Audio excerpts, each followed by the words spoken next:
நினைவை பகிர்ந்த ஐயா அவர்களுக்கு நன்றி. தொடர்ந்து சின்னமருது ரெஜிமெண்ட் நிறுவனர் திரு சோ ஜெயமணி அகமுடையார் அவர்கள் உரையாற்றுவார்.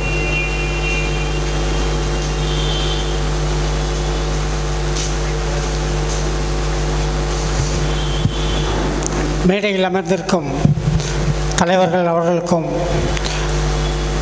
இந்நிகழ்விற்கு வந்து கலந்து கொண்டிருக்கும் சகோதரர்களுக்கும் அனைவருக்கும் வணக்கத்தை தெரிவித்துக் கொள்கிறேன். 1985 சென்னையில் சென்று தேவர் பேரவை அலுவலகத்தில் சென்றிருக்கிறேன். அப்பொழுது டாக்டர் ராமகிருஷ்ணன் அந்த மண்டபத்தில் உட்கார்ந்திருந்தார். பக்கத்தில் வெள்ளை வேஷ்டி கட்டி இளைஞராக அண்ணன் அரப்பா அண்ணன் அவர்கள் உட்கார்ந்திருந்தார்கள். நான் டாக்டர் ராமகிருஷ்ணனிடம் பேசி கொண்டிருக்கிறேன். நாங்கள் சைக்கிளில் இந்தியா முழுவதும் சுற்றப்போகிறோம், எங்களுக்கு உதவி செய்யுங்கள் என்று 2 பேர் போய் கேட்கிறோம். அப்பொழுது இவர் பக்கத்தில் உட்கார்ந்து எந்த ஊர் என்று கேட்கிறார்கள். நான் மதுரை நரிமேடு, கோரிப்பாளையம் பக்கத்தில் இருக்க நரிமேடு இப்படி என்று சொல்கிறேன். அவர் உடனே நம்மவர்களா அப்படி என்று கேட்கிறார். ஆமாம் அப்படி என்று சொன்னவுடன் டாக்டர் ராமகிருஷ்ணன் உடனே ஏற்பாடு செய்து கொடுங்கள் என்று எங்கள் 2 பேர்த்துக்கும் சைக்கிள் வாங்குவதற்கு செக்கு போட்டு கையில் கொடுக்க 2 பேர்த்துக்கும் சைக்கிள் கொடுக்குறார். அவர்தான் அண்ணன் அரப்பான் அவர்கள். 1985 இதே நேரம் ஏப்ரல் மாதம் அவர்கள் போய் சந்தித்து 40 வருடங்கள் ஆகிவிட்டது.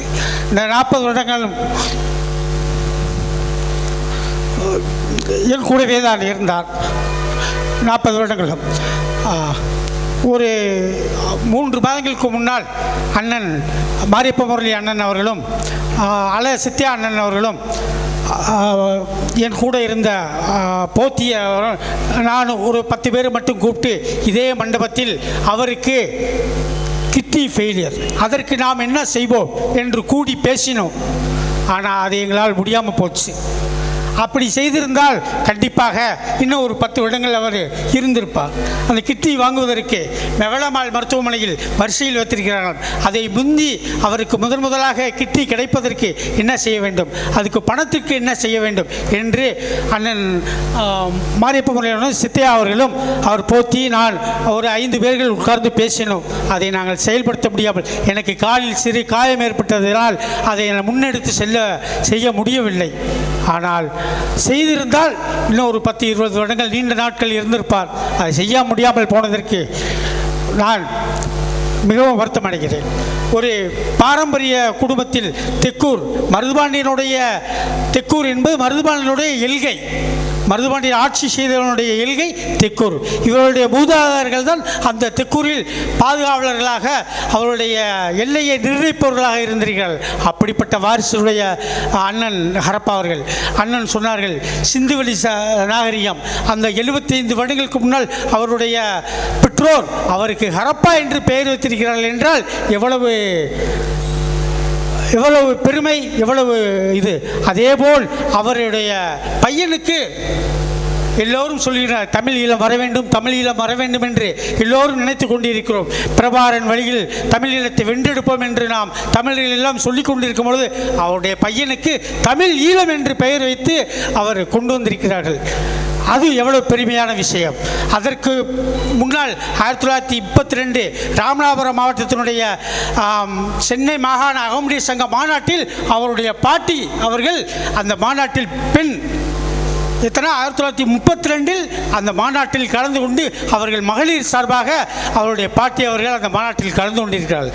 அப்படி என்றால் இவருடைய சந்ததியினர், இவருடைய வம்சம் சர்வீஸ் பண்ண வேண்டும், தமிழர்கள் முன்னேற வேண்டும், தன்னுடைய இனத்தைச் சேர்ந்த இளைஞர்கள் எல்லோரும் முன்னேற வேண்டும் என்று பாடுபட்டு கொண்டிருந்தார். அவரிடம் அந்த எல்லோரும் சொன்னார்கள் சிலை வைக்கும் போது அவருக்கு தெரியும், முதல் நாளே தெரியும் நான் சிலை வைக்கப் போகிறேன் என்று முதல் நாளே தெரியும். சரி வை பார்த்து கொள்வோம் என்று சொன்னார்கள்.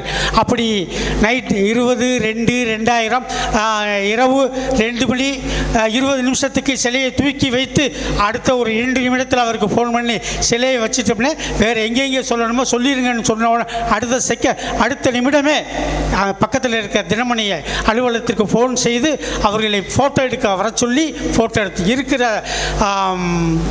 நிருபர்கள் முழுவதையும் ஒரு 10 நிமிடம் 20 நிமிடத்தில் சிலையை யாரும் எடுத்துவிட முடியாதபடி அவர் வர சொல்லி ஃபோட்டோ எடுத்து அதை நிலைநிறுத்துவதற்கு பாடுபட்டார்கள். அந்த 1 மணி நேரம் 2 மணி நேரத்தில் 5 மணிக்குள்ள ஒரு 5000 பேரை திரட்டி அந்த சிலையை வைத்து பாடுபட்டோம். ஒரு சாதாரண ஒரு சென்னையில் ஒரு இன்டர்வியூ வர நடக்குது, யார் இந்த ஐஏஎஸ் ஆஃபீஸர்கிட்ட இப்போ ஃபோன் பண்ணணும்னா உடனே எதையுமே இது பண்ணாமல் உடனே அவர் சொல்லிடுவார். ஃபோன் பண்ணி யார்கிட்ட சொல்லணும், எங்கே சொல்லணும், யார் தன்னை அறிமுகப்படுத்தி கொண்டு உடனே சொல்லி அந்த பிரச்சனையை நல்லபடியாக முடித்து கொடுப்பார். அதே மாதிரி சட்டம் ஒழுங்கு காளையார் கோவிலுக்கு போகும்போது ஒரு இளைஞர்கள் அது முறை தவறி நடந்து போலீஸில் மாட்டிக்கொண்டாலும் அவர்களிடம் பேசி அவர்களை மீட்டு கொடுத்து அவர்கள் திருப்பி காளையார் கோவிலுக்கோ தனது வீட்டுக்கோ அவர்களை அனுப்பிவிட்டு தான் நாங்கள் செல்வோம். அப்படிப்பட்ட ஒரு சிறந்த அண்ணன் அவர்களை இந்த கிட்னிக்கு நாங்கள் அதை செய்ய முடியாமல் இருந்ததுக்கு மிகவும் வருத்தமடைகிறேன். அவரிடம் என்ன கேட்பது, மன்னித்துக் கொள்ளுங்கள் என்று தான் கேட்க வேண்டும்.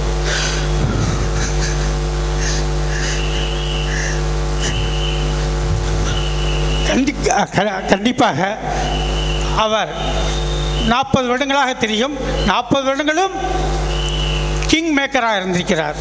அண்ணன் அவர் டாக்டர் சேதுராமனை முன்னிறுத்தி மூமுகவை நடத்திய அவர் மூமுகவை உற்பத்தி பண்ணவர் அவர்தான். அவர் சரியாக வரவில்லை என்று வாண்டையாரை அவருக்கும் கிங் மேக்கராக இருந்து வாண்டையாரையும் கொண்டு வந்தார். அதுக்கடுத்து சீனிச்சாமி தவறையும் கொண்டு வந்தார். 3 பேருக்கும் இவர்தான் வழிகாட்டி கொண்டு. ஆனால் ஒவ்வொருத்தரும் சரியில்லாதனால் அவர் முன்னேறவில்லை. 3 பேரை முன்னேற்றினார். இப்பொழுதுக்கு தமிழ்நாட்டில் அந்த 3 முக்குளத்தூர் சமுதாயத்தைச் சேர்ந்தவர்களும் அரசியலில் சோபிக்க முடியாமல் போய்விட்டது. எங்களுடைய அவர் தன்னைத்தானே வளர்த்து கொள்ளவில்லை. அவர் வளர்த்திருந்தால் இன்னைக்கு தமிழ்நாட்டில் மதுரையில் ஒரு பெரிய பணக்காரர்களாவோ அரசியலில் நிலைநிறுத்திருக்கலாம். ஆனால் எதுவுமே செய்யாமல் சர்வீஸ் இதெல்லாம் செய்யலாம்னே, இவர்கிட்ட நம்ம அரசியலில் சேர்ந்து இதெல்லாம் பண்ணலாம்னா அதெல்லாம் வேணாம்டா, அதெல்லாம் செய்யக்கூடாதா, மற்றவங்க மாதிரி நம்மளையும் நினைத்திருவார்கள் என்று கடைசி வரையிலும் சாப்பிடாமல் கொள்ளாமல் தமிழ்நாடு முழுவதும் அலைந்து இந்த வாண்டையாருக்கும் சீனிச்சாமித்தவருக்கும் சேதுராமன் அவர்களுக்கும் அலைந்து தன் உடமையை வருத்தி கடைசி நேரத்தில் கிட்னி ஃபெயிலியரை இறந்து விட்டார். அவருடைய புகழ் இந்த அவருடைய சமுதாயம் இருக்கிறதை வாழ்க வாழ்க என்று சொல்லி வாழ்த்துகிறேன். நன்றி, வணக்கம்.